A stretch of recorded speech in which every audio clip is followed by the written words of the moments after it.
Saya begitu kecewa apabila kerajaan pusat tidak meluluskan usaha negeri Pahang untuk menambahkan hasil negeri seperti ekspor pasir sungai, memandangkan negeri Pahang memiliki sungai yang terpanjang di semenanjung Malaysia yang sudah tentu banyak mendapat pasir yang perlu dikeluarkan agar kelancaran pengaliran air sungai berlaku, seterusnya mengelakkan banjir. Sebelum ini kita menambahkan hasil negeri berpuluh-puluh juta dengan ekspor pasir ke negara lain. Tetapi malangnya kerajaan pusat tidak lagi membenarkannya sekarang ini, sedangkan hasil tanah dan pasir ini merupakan hak negeri.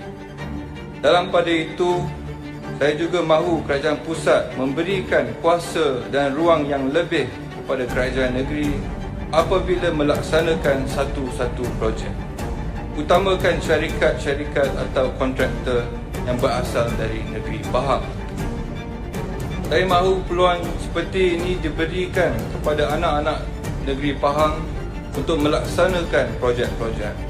Memang benar pelantikan kontraktor G7 boleh dibuat ke mana-mana dari seluruh Malaysia.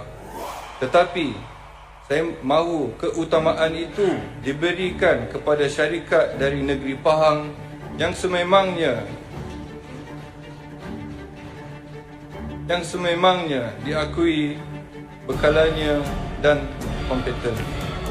Sekali lagi, saya tegaskan bahawa kerajaan pusat semestinya teliti semula perkara ini. Hak negeri Pahang sepatutnya dikembalikan semula kepada negeri Pahang. Janganlah satu hari nanti negeri Pahang mengambil tindakan terhadap kerajaan persekutuan.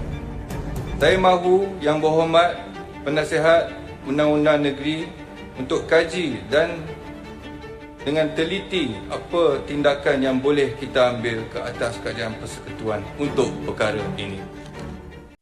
Apa dah jadi ni? Apa yang kerajaan ni dah buat?